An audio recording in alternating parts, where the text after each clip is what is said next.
ये बात तो हम सब जानते हैं कि अल्बर्ट आइंस्टाइन हिस्ट्री का सबसे बड़ा जीनियस था। इतना जीनियस कि वो अकेला ही हजारों साइंटिस्ट से ज्यादा दिमाग लड़ा सकता था। जो चीज हम इंसान समझना तो दूर की बात सोच भी नहीं सकते, वो आइंस्टाइन ने सोची भी, समझी भी और इसको पूरी दुनिया के लिए आसान भी बनाया। अल्बर्ट आइंस्टाइन एक फिजिसिस्ट थे जिन्होंने थ्योरी ऑफ रिलेटिविटी E=mc² और फोटो इलेक्ट्रिक के लॉज बनाकर पूरी दुनिया को हैरान और परेशान कर दिया और इस वजह से इन्हें नोबेल प्राइज से नवाजा गया। इनकी एक्स्ट्रा ऑर्डिनरी सोचने और समझने की सलाहियत देखकर लोग समझते थे कि आइंस्टाइन के पास एक स्पेशल ब्रेन है जो आम इंसानों से काफ़ी ज़्यादा डिफरेंट है। इस बात का खुद आइंस्टाइन को भी अंदाज़ा था। इसी वजह से वो नहीं चाहते थे कि मरने के बाद उनकी बॉडी के किसी भी हिस्से पर रिसर्च की जाए, बल्कि उन्होंने तो ये इंस्ट्रक्शन दे रखी थी कि मरने के बाद इनकी बॉडी को जला दिया जाए। लेकिन फिर वही हुआ जिसका डर था। 18 अप्रैल 1955 को प्रिंसटन हॉस्पिटल में जब आइंस्टाइन का इंतकाल हुआ, ऑटोप्सी के लिए यानी मौत की वजह जानने के लिए डॉक्टर आया। इसने चुपके से आइंस्टाइन का ब्रेन निकाल लिया क्योंकि इसको ये जानने की क्यूरियोसिटी थी कि दुनिया के सबसे बड़े जीनियस के ब्रेन में आखिर ऐसा क्या है। आइंस्टाइन का ब्रेन चुराने वाले डॉक्टर थॉमस हार्वी थे जिनको अपने साथ होने वाले अंजाम से ज्यादा इस स्पेशल ब्रेन की स्टडी करने में दिलचस्पी थी। कुछ दिनों के बाद प्रिंसटन हॉस्पिटल के डॉक्टर को जब डॉक्टर हार्वी की इस हरकत का पता चला तो उनको जॉब से निकाल दिया गया।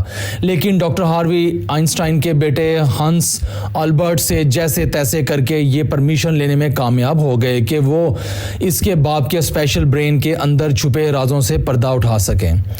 इसको दुनिया के सामने लाना चाहते थे। इस दिन के बाद से शुरू हुआ इस ब्रेन का एक लंबा तरीन सफर। डॉक्टर हार्वी एक पैथोलॉजिस्ट थे जो सिर्फ पोस्टमार्टम करना जानते थे। इनका ख्याल था कि वो इतने बड़े जीनियस के ब्रेन पर सर्च कर पाएंगे। अब कंडीशन ये थी कि डॉक्टर हार्वी प्रिंसटन हॉस्पिटल के जॉब से भी हाथ धो बैठे थे और अपने पैथोलॉजिस्ट के ओहदे से भी। आइंस्टाइन का ब्रेन जो पहले ही डॉक्टर हार्वी प्रिजर्व कर चुके थे, वो इसको लेके पेंसिल्वेनिया के शहर फिलाडेल्फिया ले गए जहां इन्होंने ब्रेन की काफ़ी फोटोज ली और फिर इसको 240 छोटे छोटे पीसीज में कट करके हर पीस को अलग अलग जार में प्रिजर्व करके अपनी बेसमेंट में छुपा दिया। इसी मसले को लेकर डॉक्टर हार्वी का अपनी बीवी के साथ कई बार झगड़ा होता रहता था क्योंकि इनकी बीवी अक्सर ये धमकी देती थी कि इस ब्रेन को उठाकर कहीं फेंक दें। एक दिन झगड़ा इतना बढ़ गया कि दोनों मियां बीवी को डाइवोर्स लेकर अलग होना पड़ा और डॉक्टर हार्वी ब्रेन लेकर सेंसिस के एक शहर विचिटा चले गए जहां वो एक बायोलॉजिकल टेस्टिंग लैब में मेडिकल सुपरवाइजर की जॉब करने लगे और यहाँ वो अपने फारग टाइम में आइंस्टाइन के ब्रेन पर सर्च करने की कोशिश में लगे रहे। इसके बाद कई बार वो अलग अलग जॉब छोड़कर मुख्तलिफ शहरों में भी ब्रेन लेकर जाते रहे। कई साल गुजर चुके थे लेकिन डॉक्टर हार्वी आइंस्टाइन के ब्रेन पर कुछ खास रिसर्च ना कर सके। उल्टा इनकी मेडिकल लाइसेंस भी कैंसिल कर दिया गया और नौबत यहाँ तक आ गई कि इनको एक प्लास्टिक की फैक्ट्री में जॉब शुरू करनी पड़ी। तभी इन्होंने पहली बार एक अच्छा फैसला किया। वो इनके ब्रेन को लेकर अलग अलग हिस्सों में तकसीम कर दिया। वो इनके ब्रेन के अलग अलग हिस्सों को दुनिया भर के बेस्ट न्यूरोपैथोलॉजिस्ट के पास डिटेल रिसर्च के लिए भेजेंगे। लिहाजा इन्होंने ऐसा ही किया। 1955 में ब्रेन चोरी होने के 30 सालों के बाद यानी कि 1985 में पहली बार आइंस्टाइन के ब्रेन पर एक स्टडी पब्लिश की गई। इसके बाद अगले 28 सालों तक इस जीनियस ब्रेन पर दुनिया भर के न्यूरोपैथोलॉजिस्ट ने कई स्टडी पब्लिश की जिनमें बताया गया है कि आइंस्टाइन का ब्रेन आम इंसान के ब्रेन से काफी डिफरेंट था। सबसे बड़ा डिफरेंस ब्रेन के कॉर्पस कलोसम नामी हिस्से में पाया गया। अब यहाँ ये जानना जरूरी है कि इंसानी ब्रेन दो अलग अलग हिस्सों में डिवाइड होता है।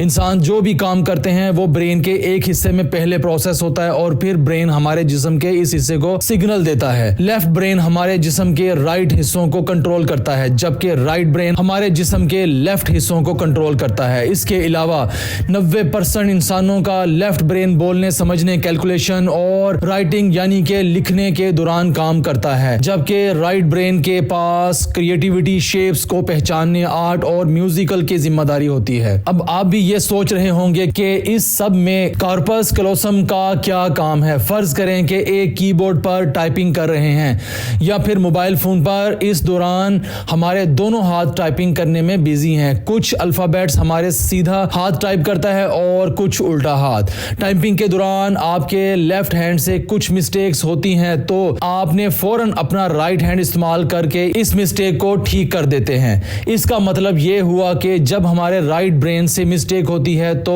इसने लेफ्ट ब्रेन को फौरन सिग्नल देकर वो मिस्टेक ठीक करवाई। ब्रेन के दोनों हिस्से आपस में जिस चीज के थ्रू कम्युनिकेट करते हैं उसको कॉर्पस कलोसम कहा जाता है। और आइंस्टाइन का कॉर्पस कलोसम आम इंसानों के मुकाबले में कुछ ज्यादा ही बड़ा था, यानी इनका लेफ्ट और राइट ब्रेन का आपस में बहुत स्ट्रॉन्ग कनेक्शन था, जिसकी वजह से आइंस्टाइन एक ही वक्त में काफी कॉम्प्लेक्स प्रॉब्लम्स और सिचुएशंस को इमेजिन कर सकते थे। कॉर्पस कलोसम के बड़े होने के अलावा आइंस्टाइन के ब्रेन का पैटर्न भी आम इंसानों से काफी मुख्तलिफ था और रिसर्चर्स का मानना था कि इसकी वजह से ब्रेन में न्यूरॉन्स का फ्लो काफी बेहतर था। न्यूरॉन्स के अच्छे फ्लो होने का मतलब है कि इनकी फ्लो की पावर काफी ज्यादा स्ट्रॉन्ग थी, बगैर पेन और पेपर के अपने ब्रेन की मदद से ही सॉल्व करने की एबिलिटी रखते थे। न्यूरॉन्स ज्यादा होने की एक और वजह भी रिसर्च पेपर में बताई गई। जब आइंस्टाइन के ब्रेन का वेट किया गया तो इसका वजन 1230 ग्राम था, जबकि आम इंसानों का ब्रेन का वेट 1400 ग्राम होता है।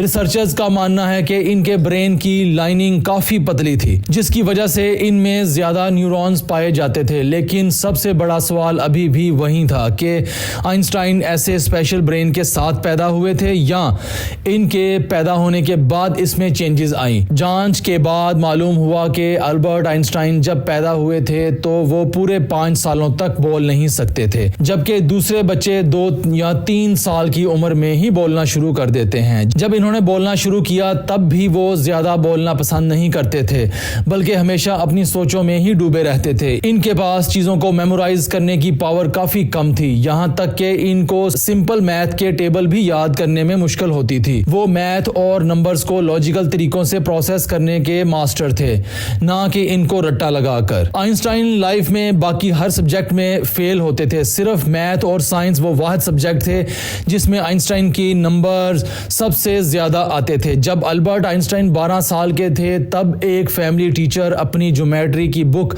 इनके पास भूल गई। हैरत अंगेज तौर पर सिर्फ एक ही दिन में आइंस्टाइन वो पूरी बुक पढ़कर अपने ज्योमेट्री के कॉन्सेप्ट्स क्लियर कर बैठे। ना सिर्फ इतना बल्कि सिर्फ 14 साल की उम्र में ही वो इंटीग्रल और डिफरेंशियल कैलकुलस के मास्टर बन चुके थे। मैथ और साइंस में इनकी इतनी स्ट्रॉन्ग ग्रिप थी कि जब वो क्लासरूम में कोई सवाल पूछने के लिए हाथ खड़ा करते थे तो प्रोफेसर घबराने लगते थे, क्योंकि आइंस्टाइन के अक्सर सवाल टीचर्स के भी ऊपर से गुजर जाते थे।